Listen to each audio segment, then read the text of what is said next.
सनातन वैदिक विश्व हिंदू धर्म सत्य प्रात्यक्षिक पुनर्जीवन। मी काशी विश्वेश्वर सरस्वती महाराज कलकी दत्तात्रय मंदिर शिरूर गोंडदी पाचवाडी येथून दिनांक 8/1960 पासून प्रचार करीत आहे। आपण विश्वक्रांती नवे ज्ञान आपण ऐका, सर्वात सांगत जा। दररोज संध्याकाळी 8 ते 8:15 पर्यंत किंवा जास्त वेळ असते। अवश्य लाभ घेणे। वक्रतुंड महाकाय सूर्यकोटि समप्रभ निर्विघ्नं कुरु मे देव सर्वकार्येषु सर्वदा।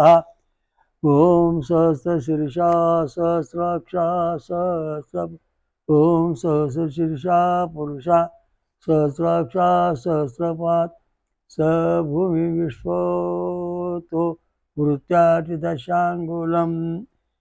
आजचा आपलं प्रवचन 34 असून त्याचा विषय आहे भगवान कल्की दत्त पूर्णावतार हे कर्म सुधारणे किंवा बदलणे या विषयावरती विषय सांगणार आहे। आपलं जे कर्म आहे ते कर्म म्हणजे काय, आपण करतो ते करतो, याला कर्म म्हटलं जातं। हे कर्म खरं खोटं होतं का नाही। आता बऱ्याच लोक म्हणतात तुझ्या कर्मात आहे ना तसंच होईल, बदल होणार नाही। मला हे पटत नाही। का? कर्म बदलते किंवा सुधारणा करता येते याच्यावर आपण सहमत आहोत, पण कर्म बदलत नाही हे म्हणणारी जी माणसं आहेत त्यांच्याशी आपलं सहमत नाही किंवा मी त्यांच्या मताशी सहमत नाही। आता बघा, 3 फुगे आणले, एका फुग्यामध्ये हवा भरली, एका फुगा जमिनीवर ठेवला, एका फुग्यात पाणी भरलं आणि बाजूला झालो। हवा भरला जो फुगा होता तो आकाशामध्ये गेला आणि पाणी भरला फुगा जागा लुडबुड करून जमिनीवर राहिला।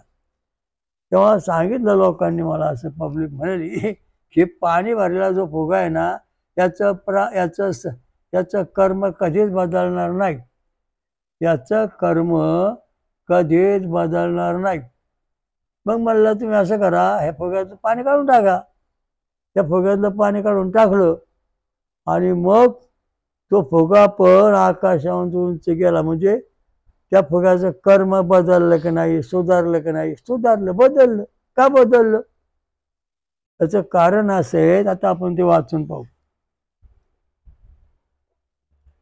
ओम त्वं सोम सुरः आयिषा लोक तोकस्य साता तनूनां पूर्णिमहे शक्याय पूर्णिमहे युजाय।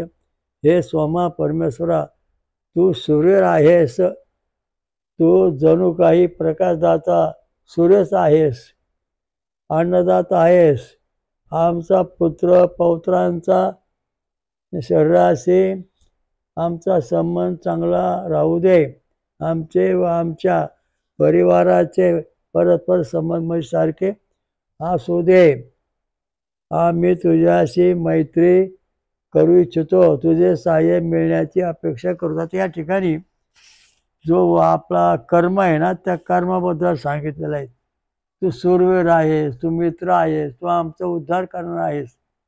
याचं कारण असं आहे की 2-3 फुग्यापैकी फुगा खालचा पडला, तसा कुजून गेला।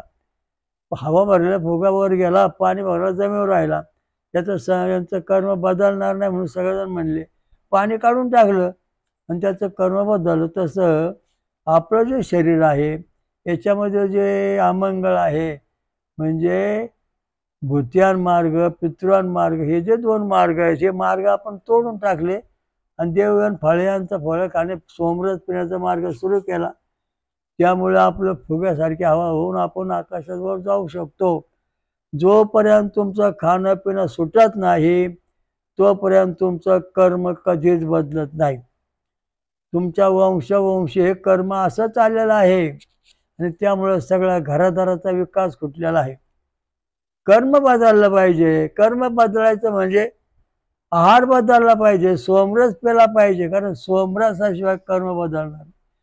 ते म्हणतो आम्ही वरण भात खाऊन आमचं कर्म बदला, नाही बदलणार.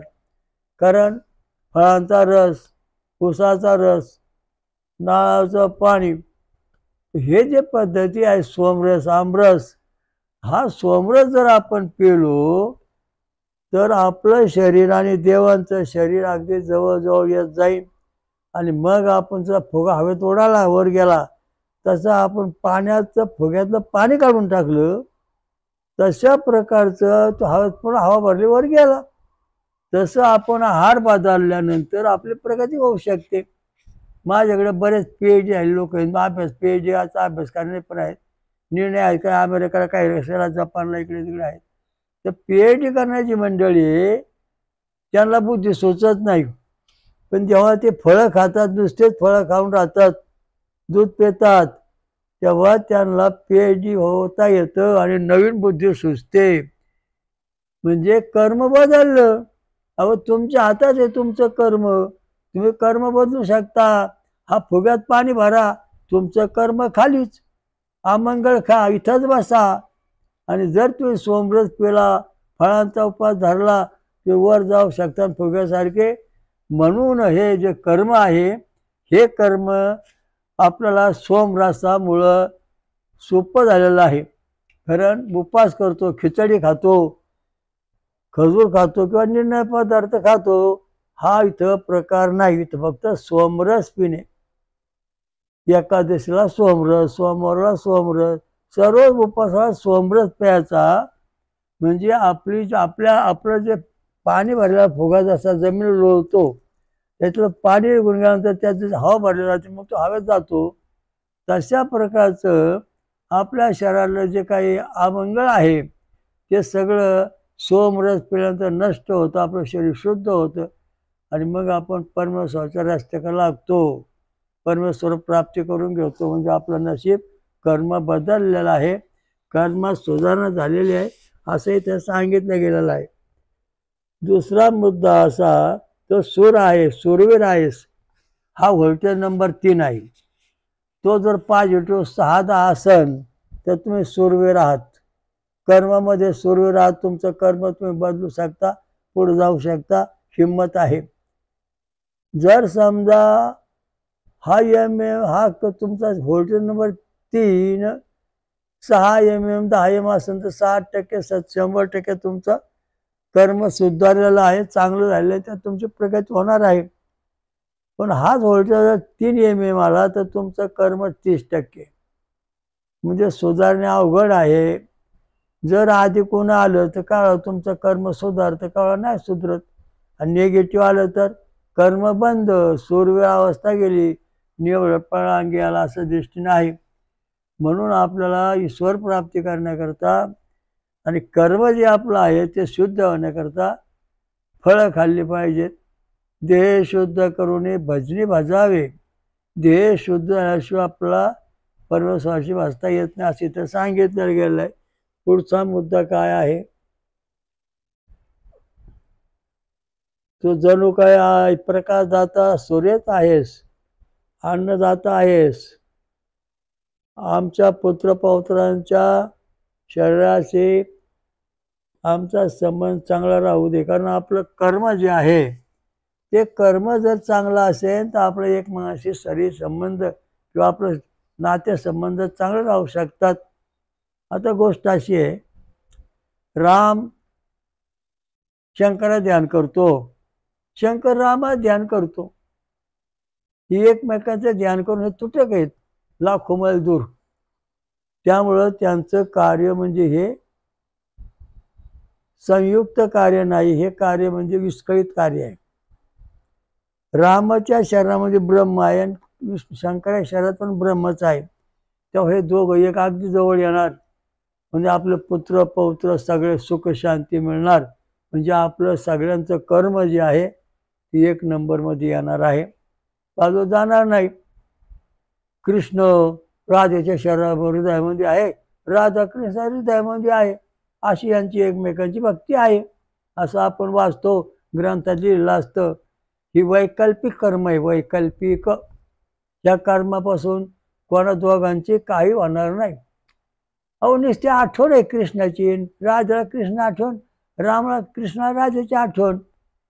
ते जीवानिशी किंवा आपल्या संमतीत एकत्र येऊ शकत नाही, विकल्पिक अवस्था आहे. जेव्हा राधेच्या शहरात ब्रह्म आहे आणि कृष्ण शहरात पण ब्रह्म आहे, हे दोन्ही ब्रह्म जे आहे एक दोघा ठिकाणी एकच तत्व एकम सत, तेव्हा हे दोघं एका योग्यतेचे असून धर्माच्या दृष्टीने कर्माच्या दृष्टीने शुद्ध झाले आहेत. वैकल्पिक कर्मातून ते सुटून त्यांचं कर्म शुद्ध झालेलं आहे. आता एक कथा सांगतो. ओम नमो भगवते विद्याधिराजाय हयग्रीवाय शिरसे स्वाहा. कुंभोदक नावाच्या ऋषींनी रामप्रभूला सांगितलं की रामप्रभू, तुम्ही 100 यज्ञ करणार आहात, हे तुमचं कर्म जर सफळ व्हायचं असेल तर तुम्हाला विद्याधिराजा आहे, विद्याचा जो सागर आहे, राजा आहे, तो हयग्रीव आहे. हयग्रीव अवतार जो झाला आहे तो त्याच्या मुखातून गोमनदी गंगा वाहते, हय गंगा, हयग्रीव गंगा. तर तिचं थोडं कोणं पाणी शिराव टाकशील, गोड्याला पासेन, तेव्हा तुझं कर्म यज्ञ सफल होईल, तसे होणार नाहीत. मग रामप्रभूने सगळे घोडे बिडे आणून शिरोळ आणून पाणी पाजून सगळे शुद्ध केले. मग रामप्रभूने 100 यज्ञ केले, ते 100 संपूर्ण झाले. एक कथा अशी आहे. हयग्रीव म्हणजे काय, ज्या वेळेस जग पहिल्या कल्पामध्ये ब्रह्मदेवाने सृष्टीचा आरंभ केला, त्यावेळेला मध्वाने कैटभ नावाचे 2 दैत्य निर्माण झाले आणि त्यांनी ब्रह्मदेव हल्ला केला.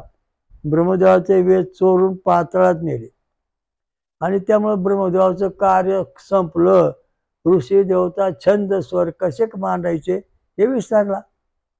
मग भगवान आदिनारायणांनी हयग्रीव अवतार धारण केला, म्हणजे घोड्याचं शिर आणि देवांचं शरीर धारण करून पाताळ जाऊन मधुकैटभ दैत्यांचा नाश करून ते वेद परत आणून घोडनदीच्या तीरावर अमृत मंथन कल्की दत्त पंचायतन देव जे इथं आहेत स्वयंभू, इथे आणून ब्रह्मदेवाला दिला. मग ब्रह्मदेवाने पुन्हा सृष्टीला आरंभ केला.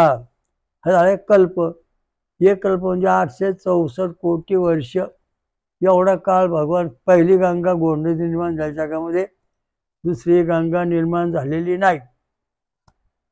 त्याच्यानंतर दुसऱ्या कल्पामध्ये हयग्रीव नावाचा राक्षस निर्माण झाला आणि त्याने ब्रह्मदेवाची तपश्चर्या करून त्याला प्रसन्न करून घेतला आणि म्हणाला, हे ब्रह्मदेवा, माझ्यासारखा जर देवाचा अवतार झाला तर मला मरण येऊ नये. मग जवळजवळ 5000 वर्ष 5000 वर्ष भगवान विष्णू, देव आणि राक्षसाचं युद्ध सुरू झालं तर ते मिटलं नाही. 5000 दिव्य वर्ष म्हणजे 5000 गुणिले 360, एवढं गणित करा म्हणजे तुम्हाला कळलं किती वर्ष युद्ध चाललं. मग आदिनारायण थकले. मग ते आपल्या हातावर खाल्लं, धनुष्य घेऊन जमिनीवर आले खाली. मग त्यांनी या घोडनदी गंगेमध्ये हा धनुष्य ठेवला. हयग्रीव गंगेमध्ये पहिला हयग्रीव अवताराने घोडनदी निर्माण झाली, त्याच गंगेत त्याने हा धनुष्य ठेवला. अन्नापूरपासून तळुवाडीपर्यंत असं धनुष्य आकाराची नदी त्यामुळे निर्माण झाली, धनवा आकारम गंगा. मग भगवंताने पुन्हा या ठिकाणी धनुष्याजवळ झोपले. संदीपक नावाचा शिष्य भक्त होता, त्याला ब्रह्मदेव आणि भगवान शंकर म्हणाले, धर्माचं कार्य बंद झालेलं आहे आणि ते कार्य बंद झाल्यामुळं देवाला होम हवन मिळत नाही, षटकार होत नाही आणि त्यांची शक्ती कमी क्षीण होत चालली आहे. मग आपले वेद ह्या हयग्रीव नावाच्या राक्षसाने चोरून नेलेले आहेत, ते आपल्याला परत मिळाले पाहिजेत. त्या दोरीवर झोपल्यानंतर संदीपकाने दोरी हरवली आणि हा भगवान विष्णूचं शिर तुटलं, ते आकाशात गेलं. त्याने स्वर्गाचं द्वार मुक्त केलं. शिर आधी उर असं भाग म्हणजे शिरूर झालं.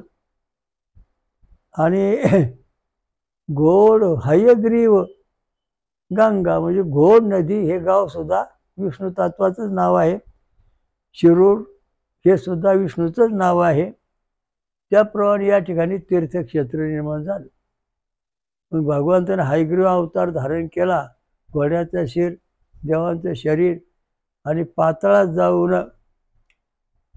हैग्रो नावाचा राक्षसाने जे लपून ठेवले वेद, त्याला शोधून त्याला मारून त्याच्याहून ते वेद आणले आणि परत ब्रह्मदेवाला आणून दिले. मग ह्या कुठे आणून दिले?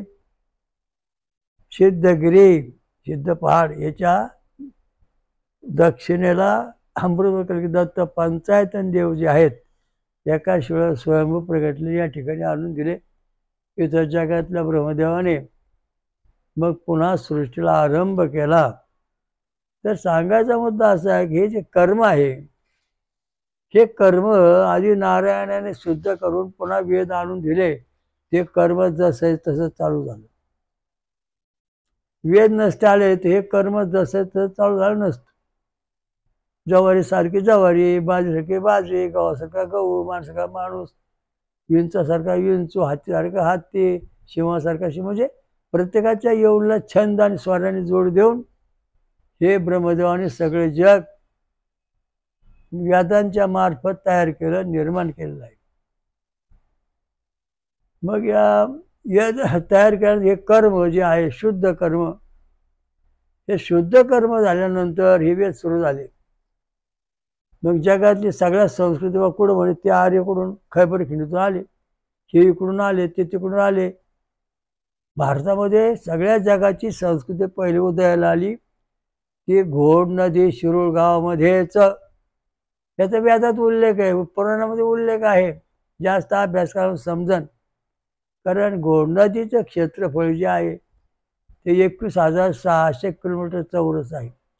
घोडनदी लांबी जवळजवळ 145-150 किलोमीटर आहे. तर या क्षेत्रामध्ये कलीला प्रवेश नाही. कलीला नाही, सगळ्या योगाला प्रवेश नाही, फक्त ब्रह्मयोग आहे. याला हायग्रो क्षेत्र, हायग्रो खंड या नावाने ओळखलं जातं. आणि हायग्रो खंडामध्ये देवांचं कर्म 88,000 ऋषी चालतात. जगामधले पहिले 7 ऋषी तयार झाले या जागेत. क्रतू, पुल, पुलस्त्य, अत्रि, अंगिन, वशिष्ठ, मरीची, हे 7 ऋषी. ते 7 ऋषी या शिरूर क्षेत्रात प्रथम प्रगट झाले आणि त्यांनी मग या ठिकाणी तपश्चर्या केली. हाथीरामाच्या मूर्ती स्वयंभू निघाल्या, त्यामुळे याची खात्री पटते.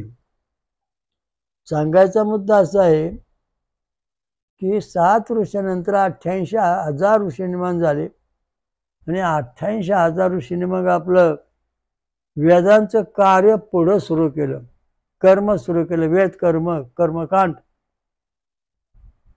मग सर्व लोकांनी ज्वारी पेरली, गहू पेरले, तांदूळ पेरले, प्रत्येकाने ज्वारी पेरली.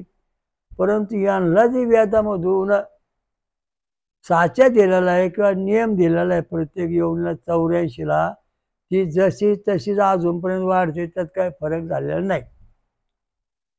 ते शुद्ध कर्म, आपलं शुद्ध कर्म करून घेण्याकरता आपल्याला वेदांत मंत्रांची गरज आहे. 24, 28, 32, 36, 40, 48 आणि 72 हे अक्षरी मंत्र आहेत. या अक्षरा मंत्रामध्ये गायत्री छंद, उष्णिक छंद 24 अक्षरे, उष्णिक छंद गाय छंद 10 स्वर, उष्णिक छंद वृषभ स्वर 28 अक्षर, अनुष्टुप छंद गांधार स्वर 32 अक्षर, बृहत छंद मांधार स्वर 36 अक्षर, पंक्ती छंद पंचम स्वर 40 अक्षर, त्रिष्टुप छंद धव स्वर 8 अक्षर आणि जगदीशा स्वर 72 अक्षराचा छंद स्वर तयार झाले. आणि याच्यामधून सगळे जग बसवलेलं आहे, त्याचं निर्माण केलेलं आहे. आणि म्हणून वेदांना महत्त्व आहे. ज्या पद्धतीने तुमची निर्मिती झाली वेदामधून, त्याच पद्धतीने तुमचा विकास होतो आहे, त्याचप्रमाणे तुमचं कर्म ठरलं जातं. पार्वतीने शंकराला विचारलं हे सगळे जग आहे यांचं कर्म कसं काय? तेव्हा शंकर भगवंताने शिवपुराणात सांगितलं, अकारस्य ब्रह्मा, उकारस्य विष्णू, मकारस्य रुद्रा, अर्धमात्राश प्रकाशनाधा. हे पार्वती, हे 4 तत्व आहेत, आकार, उकार, मकार, अर्धमात्रा. हे 4 प्रकारचे कर्म, 4 प्रकारचे लोक, याला 4 प्रकारचे कर्म दिलेले आहेत. आकार मात्रामध्ये गणपती आणि ओम अँटीजन आहे, गणपती अँटीजन आहे. ओकारामध्ये सुधरण चक्र अँटीजन आहे. मकारामध्ये शिवलिंग अँटीजन आहे. अर्धमात्रामध्ये सूर्य चक्राग्नी अँटीजन आहे, म्हणजे चिन्ह आहेत. आणि ही चिन्ह वंश परंपरा 4 पद्धती देवांनी तयार केल्या. मग आकारामधून गणपतीपासून ये विरक्त गट म्हणजे ये विरक्त माणूस तयार झाला. विष्णूपासून मग ओ रक्तचा माणूस तयार झाला. शंकरापासून ये रक्तचा माणूस तयार झाला. बीपासून सूर्यापासून बी रक्तचा माणूस तयार झाला. असे मानववंश परत होत जसा तसा वाढत चाललेला आहे. या 4 गटापेक्षा जगात काहीच नाही असं ठासून भगवान शंकराने कर्मकांडात सांगितलं पार्वतीला की कर्म करतीन. ज्याचा रक्तगट आहे, ज्याचं ओकार मात्र आहे, त्याला गणपती शक्ती रुद्धी सिद्धी प्रस्त होऊन त्याचं कर्म चालेल. ज्याचं ओकार मात्र अँटीजन आहे त्याला विष्णू तत्व रिद्धी सिद्धी प्रस्त त्याचं कार्य चालेल. ज्याचा मकार आहे त्याला शिवशक्ती प्राप्त होऊन शंकर या सगळ्या सिद्धी प्राप्त त्याचं कार्य चालेल. बी रक्तगट आहे, बी जो अँटीजन आहे त्याला सूर्य अग्नी अँटीजन आहे, त्याला सूर्याचं सगळी शक्ती प्राप्त होऊन वृद्धी सिद्धी प्रसून ते जगात कार्य चालेल. फरक काय होणार नाही. आता बघा, तुम्हाला तुमचा गट समजा तुमच्या आईचा वडला रक्त ए अधिक बी आहे, तर त्याला जर समजा ओ गटाचा मुलगा संतती झाली तर त्या मुलाचं कर्मकांड जे आहे आईवडिलासारखं नसून ते ओ रक्तगटाप्रमाणे त्याला रिद्धी सिद्धी शक्ती प्राप्त होते. तर अशा पद्धतीचं हे शुद्ध कर्म जे आहे ते जगभर चालू ठेवते, कधी नसं चालू नाही. वेदांतामध्ये सांगितलं हे शुद्ध कर्म आहे आणि हे शुद्ध कर्म असंच राहिलं पाहिजे. जर समजा सोमरस तुम्ही प्यालाच नाहीत, तुम्ही वरण भात खाल्लं, अमंगळ खाल्लं, तर फुग्यात जशी हवा पाणी भरलंय अशी तुमची अवस्था राहून तुम्हाला शुद्ध कर्माची शक्ती न मिळताना विकल्पिक कर्माची किंवा अशुद्ध कर्माची प्राप्ती होईल. आणि त्याप्रमाणे जग असंच पाण्याच्या फुग्यासारखं पृथ्वी लोळत राहील कायमच, वर कधी येणार नाही. जे सोमरस पेतील फुग्यात हवा भरल्याप्रमाणे ते हवेतला फुगा वर जातो पार स्वर्गात, तशा प्रकारचे सोमरस पेतील त्यांचं कर्म शुद्ध होईल आणि ते स्वर्गात येतील. तर आपल्या शरीरामध्ये कर्म शुद्ध आहे का अशुद्ध आपण तपासून पाहू शकतो मशनीमध्ये. याचा आपण संशोधन केलेलं आहे. तुमचा व्होल्टेज नंबर 3 जर 6 mm to 10 mm असेल तर तुमच्या शरीरामध्ये 60 ते 100% तुमच्या शरीरामध्ये 100% तुमच्या शरीरामध्ये कर्म शुद्ध आहे. जर तुमच्या शरीरामध्ये समजा 3 mmच आहे, 3 mmचं व्होल्टेज पॉझिटिव्ह, तर तुमच्या शरीरामध्ये 30% कर्म शुद्ध आहे आणि बाकीचे कर्म शुद्ध नसल्यावर तुम्हाला त्रास होणार आहे. तोच 3 नंबरचा व्होल्टेज अधिक आणि उणी आला तर कधी कर्म शुद्ध, कधी अशुद्ध, कधी कर्माचं काही दुःख होतं. आज चांगलं वाटलं बरं का, अरे बाबा आज गेला आज डोक्याला का पाय गेला, कमर दुखलं हे झालं. असं तुमचं कर्म तुम्हाला नाशताला कारणीभूत, कारण तुमच्या शरीरामध्ये व्होल्टेज नंबर 3 आहे तो पॉझिटिव्ह निगेटिव्ह झालेला आहे. मग पडशाची वाढ जादूटवाना अंगात आणणारे नाटकारे तुला झडे, तुला भूत लागले, तुला खैस लागला रे. मी एका महाराज अंगात येणाऱ्या लोकांना गेलो, आमचा असं नेलं नोकरी लागत नाही. म्हणले तुम्हाला शनी मंगळ आला, शनी मंगळाला शांती करावं लागेल, तुम्हाला सुख मिळेल. परत दुसऱ्या त्याच वाऱ्याकडे, त्याच देवाच्या वाऱ्याकडे गेलो. ते म्हणलं अरे तुला खैस लागलाय, तुला भूत लागलंय, तुला वाईट होणार नाही. तिसऱ्याकडे गेलो, तुमची मुदत भरली म्हणे, आता काय खरं नाही बा, आता मरणार म्हणे राव, काहीतरी करावं लागेल, कोंबड्या बकऱ्या. देव एकच, अनेक लोकांच्या अंगात येतो, खोटं बोलतो, याच्यावर माझा विश्वासच बसला नाही. हे सगळं थोतांडे. अहो बेध्वनी किती? 4. अमेरिकेत बेध्वनी किती? 4. पुण्यामध्ये बेध्वनी 4, भारतात बेध्वनी 4, रशियात बेध्वनी 4. काय फरक होतो का? नाही. तशा प्रकारची जी खोटी वारी आहेत यांचा तुम्ही त्याग करा. हे भोंदू बाबाजी याला सोडून द्या. हे धर्म मार्तंड यांच्या मागे पळू नका. आपलं हृदयातलं पहिले 3 नंबरचं बटन तपासा, मग ठाकू आपलं कर्म कसं येते. हे कर्म जे आहे ना, हे कर्म तपासा पहिले कसे शुद्ध का अशुद्ध. मग तुम्ही डॉक्टर औषध घेऊन 3 नंबर सुधरा, किंवा धार्मिक पद्धतीने तुम्ही सोमरस घेऊन तुमचं व्होल्टेज सुधरा.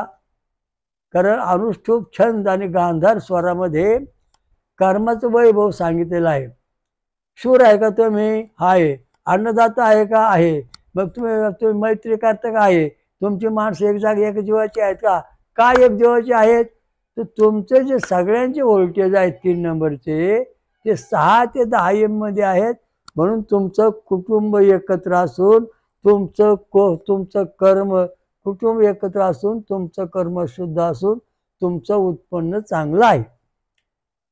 जर समजा तुमच्या घरात 4 माणसं आहेत, त्यांचं व्होल्टेज नंबर 3 जर 6 mm 10 असन तर त्यांचं कर्म चांगलं आहे. आणि पुढची ती 4 माणसं आहेत, ते जर आधी कोणी असतील पुन्हा, तर त्यांचं कर्म आहे कधी शुद्ध, कधी आहे. 4 माणसं मनापासून झटणार, 4 माणसं कधी झोपणार, कधी जागणार, कधी झोपणार. हे संमिश्र कर्म सुरू झालं. आणि त्याच्यात पुन्हा आधी 2-3 माणसं त्यांची निगेटिव्ह 3 नंबर आलं, ते कामच करीत नाही. आईत खाऊ, झोपले, खाओ पिओ मजा करो, कुछ नाही करणार, जेवायचं आणि होईल.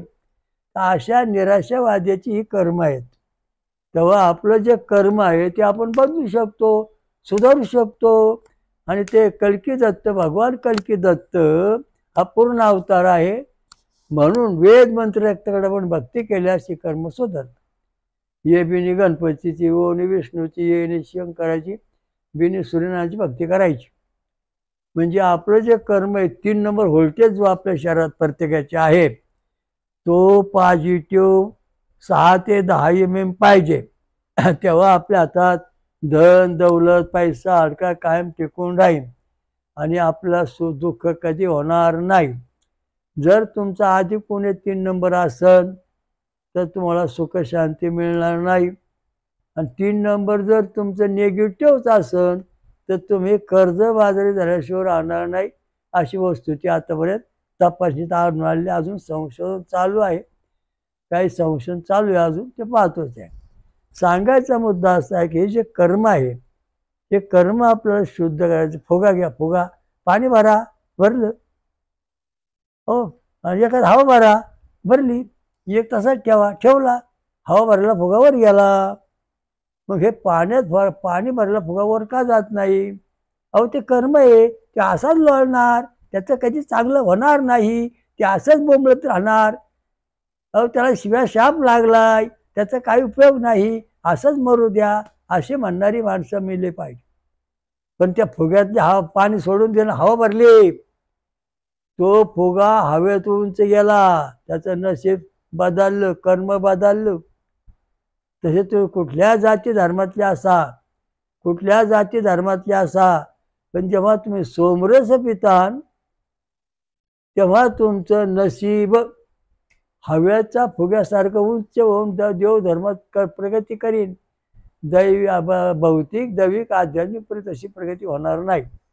वरण भात खाऊन प्रगती होणार नाही, कोंबड्या बकरं कापून प्रगती होणार नाही, झाली नाही, होणार पण नाही. असेच बोंबलत बसणार. त्या फुग्यात हवा पाणी भरलं ना, जागेवर गुळगुळ गुळगुळ फिरणार. पण ज्याने फुग्यात हवा भरली तो फुगावर गेला. ज्याने फळं खाल्ली, दूध पेले, साधना केली, माझ्याजवळ लाखो लोक भक्त असेल. कल्की दत्त माझे भक्त, भगवान कल्की दत्त पूर्ण अवतार यांची भक्ती करणार आहेत. फळं खाऊन दूध पिऊन राहणार, त्याला खूप चांगला अनुभव आले.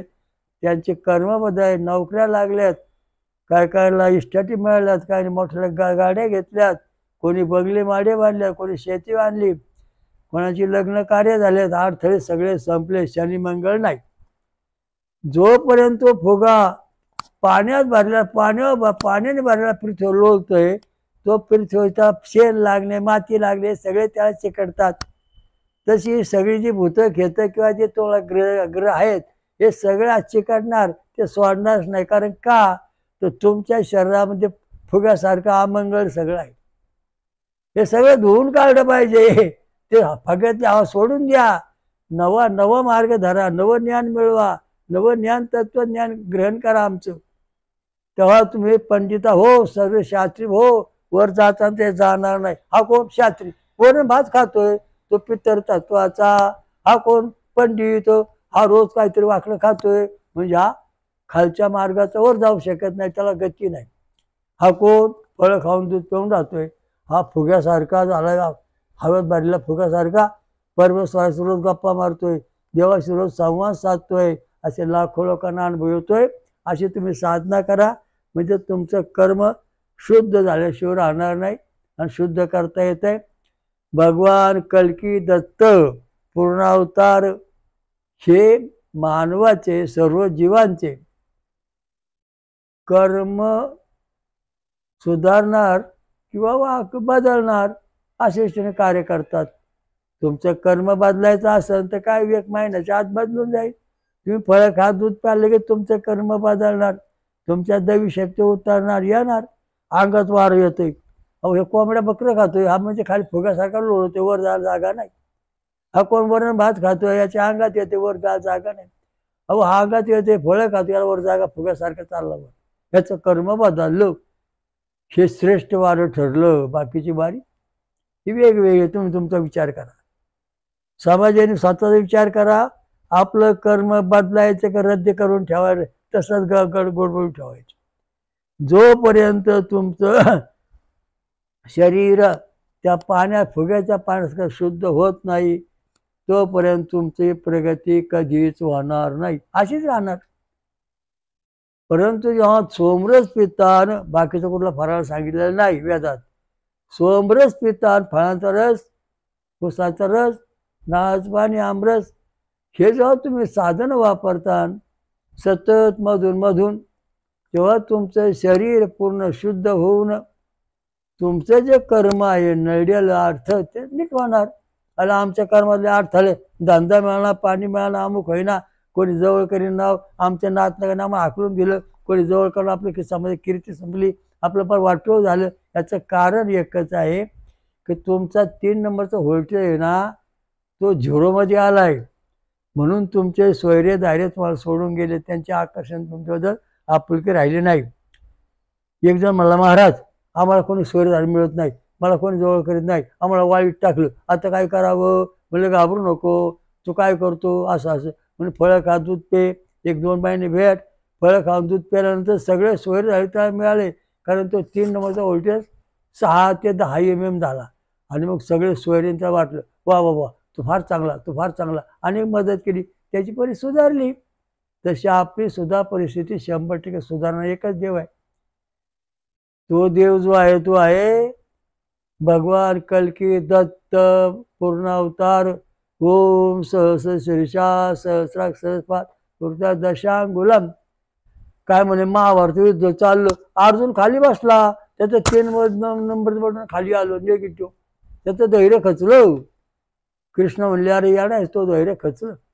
भगवद्गीता सांगितले, सगळं सांगितले. मग कृष्ण त्याला विश्वरूप दाखवलं. विश्वरूप दाखवल्याबरोबर त्याचं 3 नंबरचं बटन अर्जुनाचं पॉझिटिव्ह झालं, 6 ते 10 mm आलं. आणि त्याला खूप मोठा आनंद झाला की एवढा मोठा देव आपल्याला असताना आपला आता कर्म उजाडणार, कर्म बदलणार. मग जे निगेटिव्ह झालेलं कर्म होतं अर्जुनाचं, ते पॉझिटिव्ह झालं. त्यांनी लढाई युद्ध जिंकून हस्तिनापुराचं राज्य करायला लागले 5 पांडव. का? तर त्यांनी आपलं कर्म शुद्ध ठेवलं, केलं. कृष्ण भगवंताने विश्वरूप दाखवलं, म्हणून अर्जुनाचं कर्म परिपूर्ण बदललं. तसंच भगवान रामप्रभूने हनुमंताला विश्वरूप दाखवलं, तेव्हा हनुमंताचं दैवी रूपांतर होऊन त्याचं कर्म बदललं. रामप्रभूने त्याला जगाचे धर्म कार्य करायला सांगितलं. तर आपल्याला जेव्हा विश्वरूप दर्शन होईल भगवंताचं परिपूर्ण, तेव्हा आपलं कर्म पूर्ण बदलणार. तोपर्यंत मला सोमरस पिऊन उपवास करणे, साधना करणे आवश्यक आहे. इथपर्यंत आपलं प्रवचन होत आलेलं आहे. आणि इथून पुढे ज्याला सभासद व्हायचे सभासद व्हा. प्रत्येक प्रवचनाखाली तुमची नावं टाकल्या जातील. ओम श्री रामलिंग महाराज की जय. हयग्रीव गो नदी गंगा मैया की जय. ओम सहस्रशीर्षा सहस्रपात दशांगुलम स्वयंभू विश्वराजा समर्थ महाराज की जय.